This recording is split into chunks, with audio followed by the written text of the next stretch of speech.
good. It's a triple-double for Bella Earl. Goes matched up with a speedy guard. Great screen, spin move, layup, he missed it. Williamson fights for the board. His putback is good.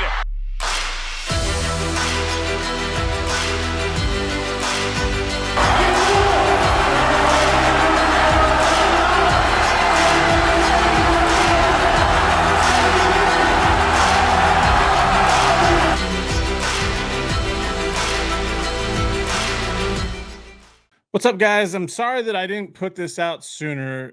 I don't know. I thought I was going to do it on a Straight Outta WAC after hours. I just never got to it. Life has been busy. And so I apologize to UT Arlington Maverick men's basketball fans. I know I've been saying I'm going to get this out, get this episode out, and I haven't put it out. So here, without further ado, and you'll notice the intro. Like I said, I thought I was going to put this on a Straight Outta WAC after hours.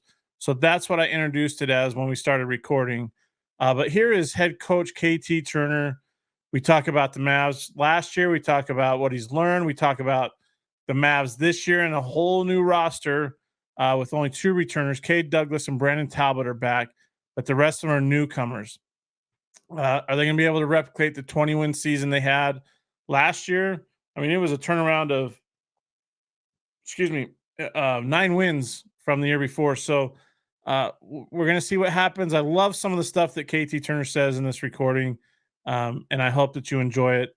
Like I said, I apologize for not getting this out sooner, but here you go. Enjoy, and we'll see you when we're all done with the recording. Hey, what's up, everybody? Welcome to the Straight Outta WAC After Hours. Obviously, this is going to be pre-recorded, so we're doing our thing again. We got KT Turner here with me on this episode. We didn't get him last week. He's out on the road and stuff like that, doing his thing. And but we previewed the UT Arlington Mavericks men's basketball team. You can see that on the newsletter on the WACHoopsNation.com. But we get to talk to Coach KT Turner, second year, about to start that second year as head coach of UT Arlington Maverick basketball.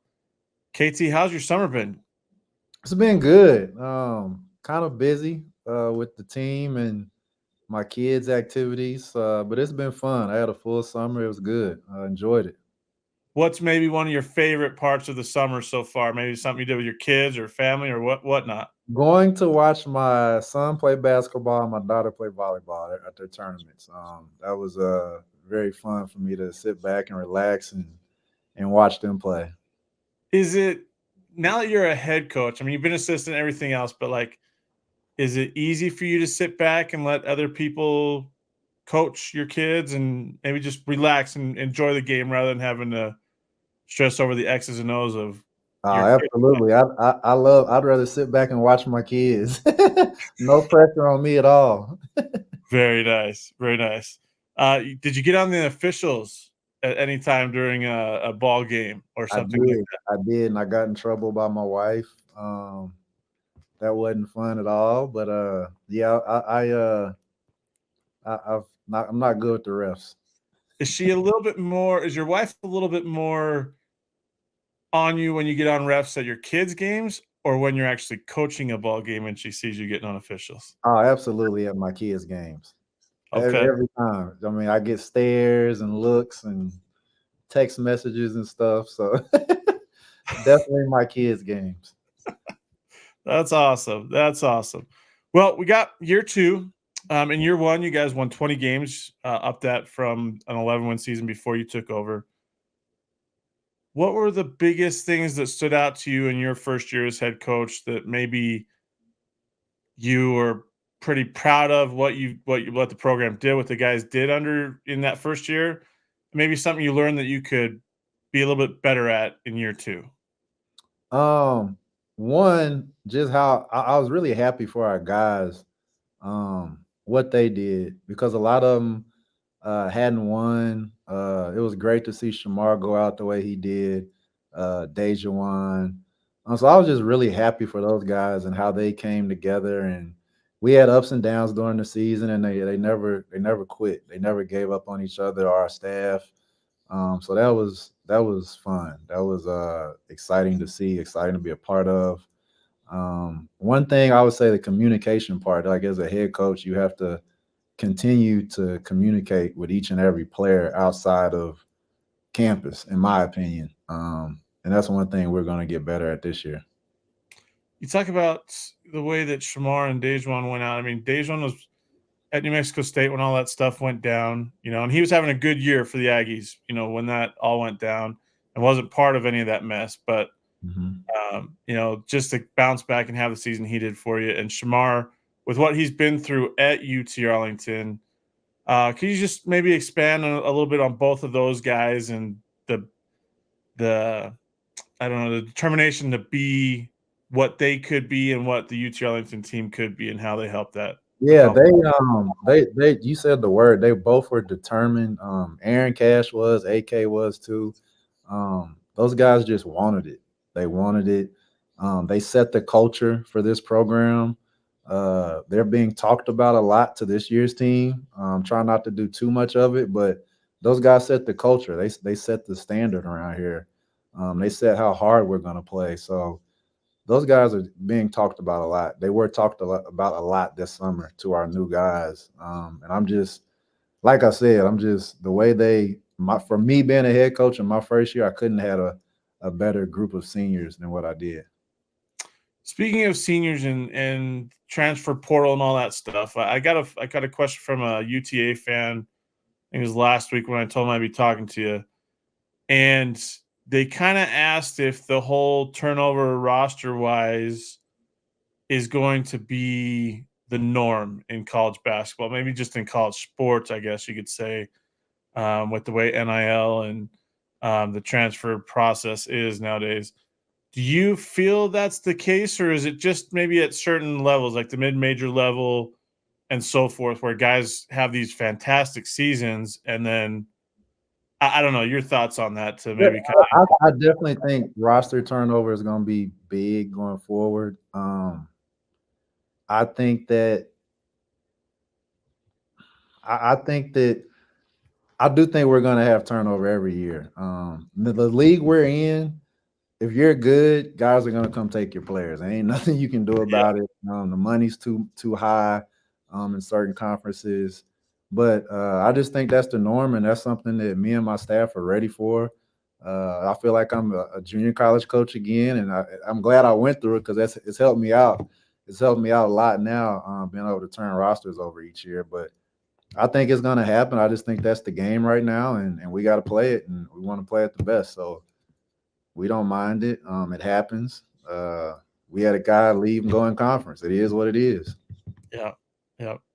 I think that's the best way to put it. It is what it is, right? Like you run with the punches, and it's just the landscape of college athletics these days. Where, like you said, a player has a big time season in this league or maybe another mid-major. People with money and deep pockets are going to come calling. So I want to say we were one of the top 3 or 4 leagues in the country, maybe higher, that lost the most guys as a conference. Just because there's a lot of good players in this league, and it's some leagues better than ours that guys, coaches are coming and getting our guys. Yeah, it's an interesting dynamic. And speaking of, turnover, you've got, I believe it's just 2 guys back in Cade Douglas and Brandon Talbot from last year. I mean, how challenging is that I know the portal opens before the NCAA tournament's over. It opens in March sometime.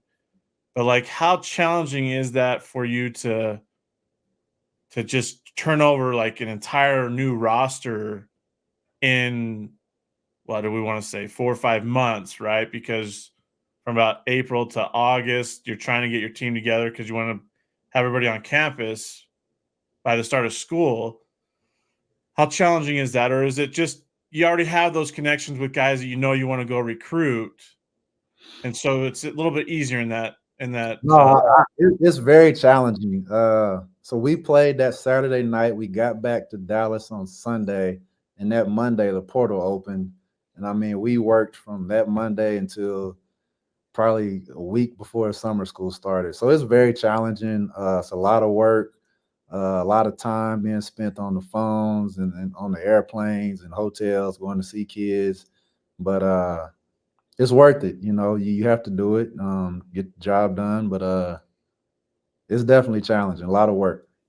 It's the heartbeat of programs. That's what makes your program beat. So you have to get it done. Yeah. Is there a certain, you know, coaches I've talked to, they talk about they get in the portal and you just kind of reach out to players, see what their availability is or whatnot. Do you have a specific set of, I don't know, skills or I don't even know the word, just a specific set of maybe standards that you're looking at when you go after a guy in the portal, or is it just kind of seeing where guys are at from top to bottom? We want to try to get the most talented guys we can get. We value toughness, we value skill, we value shooting, just probably like every other coach in America. But and we're relationship guys. I'm a huge relationship guy, so we have a lot of relationships around the country. So we try to do a lot of things based off relationships. It doesn't always happen like that, but especially with the NIL now, it's kind of changing. But relationships and just being aggressive, and the more you go after, the more you'll get. I like it. I like it. Shot. Let's talk about this roster. A lot of obviously there's gonna be a ton of new faces at CPC this year. Is there anybody that stood out to you so far through the summer that maybe you knew that they? I think I've asked you this. I asked you this last year too when we got into this, but again, it's a new roster. So is there somebody that stuck out to you that's maybe um, didn't jump off the page when you were recruiting them, but you thought there might be potential there? I would say all of them. To be honest with you, all the guys have been really good. Brody, Jaden, Rayshawn, Darius Burford. I mean Jackson. All these guys is coming in new. I, I'm I'm I'm surprised at how good they are. Not to say that we're gonna have some great season or anything, but I like where we're at with our guys. Is there you added some size too? Do you like the size a little bit more this year than you had last year, or is it kind of just go play ball? No, our size is. I think I like our size more this year. We're a little bigger than we were last year on the wings and on the inside, but I like the length that we have this year. When it comes to transfer portal stuff and putting together a roster, you talk about getting the best that you can, right? But like, is there a part of you and your staff that says we got to maybe get a little bit older or a little bit more mature, a little bit more experience when we're recruiting as well? Because I mean, you've got a few graduate students, you've got juniors, seniors, like what's the thought process there? I mean, we want to be old as much as possible. We do recruit high school kids, junior college transfers, but in today's norm, we want to be old. I think the older teams are progressing in college basketball right now, and that's our mindset. Is we want to be old, but we do want a couple of high school guys that hopefully it can grow and stay around a year or two. But we want to be old. I got to ask you, when you bring guys on campus, where's the place you take them to eat if you do take them to eat on their visits? Ooh, man, we in Arlington, man. So we have some good spots. We're the 30-mile radius. We can go to Dallas or Fort Worth. So we've had some. Probably our best one. We probably went to Ocean Prime. Ocean Prime was really good. But in Arlington, Tipsy Oak, Papados, Papacitas. There's so many good spots around here to eat that we kind of roll the dice and go from there. What's your place, KT? I think people want to know what your place is. So I live in Mansfield. So my place is 54th Street. I Okay. love that restaurant. Yeah, I go there probably once a week at least. What do you get? What do they serve there? I get the fish tacos and fries. Unbelievable. You gotta try it. I'm gonna Fish take taco. you there. We'll go there one day. All right. I'll hold you to that. I was told on the women's side that Breakfast Brothers was a good place for breakfast. Have you been there before? Yes, I have. That's a good spot. That's a good Okay. spot also. All right, we've clarified that. Good food. What do you take away from the WAC now that there's going to be 9 teams? Obviously, SFA leaving, UTRGV leaving, and then you got 2 teams. It's their final year in the WAC. You had a couple battles with both of them. One of them, I think a lot of UTA fans talk a little bit more about those 3 battles that you had with the defending champs. But what do you take away from the WAC this year in year 2 that you maybe learned in year 1? One, it's a very, very well coached league. It's ran well from the top. I learned a lot from scouting other coaches and teams in the league. So I think it's a really, really good league. I think going forward, it's going to continue to be a good league. I like how it's Texas on to the West Coast. But I think going forward, it's still going to be a really good league, and I'm sure we're going to add a team or two. But I'm excited to where it's going to go, and looking forward to see what happens. Do you have a favorite road trip that you learned about in your first year in the WAC? Phoenix. Just the warmth, or is there a specific reason? I just like going to Phoenix. I like going to Phoenix. I'm looking forward to going to Phoenix this year. Okay. All right. We'll hold you to that. One other question I wanted to ask. No resume seating system. So how does your schedule play out? I don't know if you haven't released it yet, but your non-conference schedule is a little different when there's no resume seating system, or is it still we just want to try and play the best teams we possibly can? It was hard to get some games this year, so we have a really good we have some really good mid-major teams we're gonna play, and it'll get released in another week or so. But not as many high major teams as we played last year, but a lot more really, really good mid-major teams. I was actually looking at it yesterday, and I was like, my goodness, we playing some really good teams. I was like, I don't know if this is better to play these guys or playing Arizona and New Mexico and Texas Tech, but we have some hard games. We have a hard schedule, so it'll prepare us for conference for sure. What's the biggest challenge you see with the guys you have now and being ready to kind of, I don't want to say replicate, but build off of that 20-win season last year? We just got to keep driving our culture, keep doing things how we do them. We got to defend and rebound. That's our thing. So after that, we'll figure it out. All right. And one last question for you. What is besides watching your kids play in their tournaments, what's the one thing that KT Turner does every summer when there's a break in recruiting or visits or anything like that, that maybe it's like a vacation or something like that KT Turner does in the summer? Yeah, in the summers, me and a group of my really close friends, we get together and our families go take a trip. Last couple of summers, this year we went to Miami, been to California, we've been all over. Jamal Walker, former assistant at Grand Canyon, he's one of them. We go on vacation together every summer. But that's one thing I always do every summer is get with my guys and our families, and we go hang out. Usually buy some water somewhere. That's awesome. That's awesome. Do you like to water ski? Do you like to just hang out? Oh, I'm not dangerous, man. I just hang out by the pool, by the water. That's it. All right. KT Turner, UT Arlington men's basketball head coach, year 2. Mavs won 20 games last year, got to the WAC tournament championship game. Whole new roster, but a lot of experience, a lot of veterans, and looking forward to year 2. KT, appreciate the time, and enjoy the next few weeks that are left of the summer, and we'll talk to you in November. All right. Appreciate you, Kyle.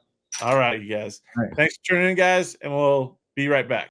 All right, guys, that was KT Turner. As you can tell, it's hard in the portal area, or portal. What do I want to call this? The portal era. Yeah, portal era. There you go. And having to rebuild a roster year in and year out. And that's kind of the name of the game for mid-majors. You saw Kendall Weaver after he won WAC freshman of the year, he takes off to Texas. Philip Russell had a big year. He's at VCU of the A10. Mekhi Williams, he has a big year as a freshman, one of the best freshmen in the WAC, if not the best freshman in the WAC. And he goes to GCU. He does. People will see it as a lateral move, but with the resources and the fact that GCU is going to the WCC, Mekhi Williams get to play in front of his family and friends on the West Coast. So that plays into it. It's just one of those things. And so we're going to see what the Mavs are made of. But there's a huge, I don't want to say huge chip. It just feels like there's more energy. There's more intensity around UT Arlington men's basketball than I saw in the first year that they were in the WAC. So we'll see what happens. But I hope you enjoyed the episode. Make sure you subscribe to the WAC Hoops Nation YouTube channel, or if you're feeling generous, go subscribe to the WACHoopsNation.com newsletter. We always love, seeing free subscribers or even paid subscribers there. All the support helps us as we continue this coverage of your teams and this Western Athletic Conference. We've been doing it since 2019, and it's just continuing to grow, and we appreciate all of you. So, again, hope you enjoyed the episode. And again, I'm sorry, UT Arlington fans, for it taking a little bit longer to get out, but hope you enjoyed it. And we'll see you on the next episode of the Straight Outta WAC podcast. Thanks for listening to the Straight Outta WAC podcast. You can find us on Apple Podcasts, Spotify, and other podcasting platforms. Be sure to subscribe so you never miss an episode. Remember to follow WAC Hoops Nation on all your favorite social media platforms.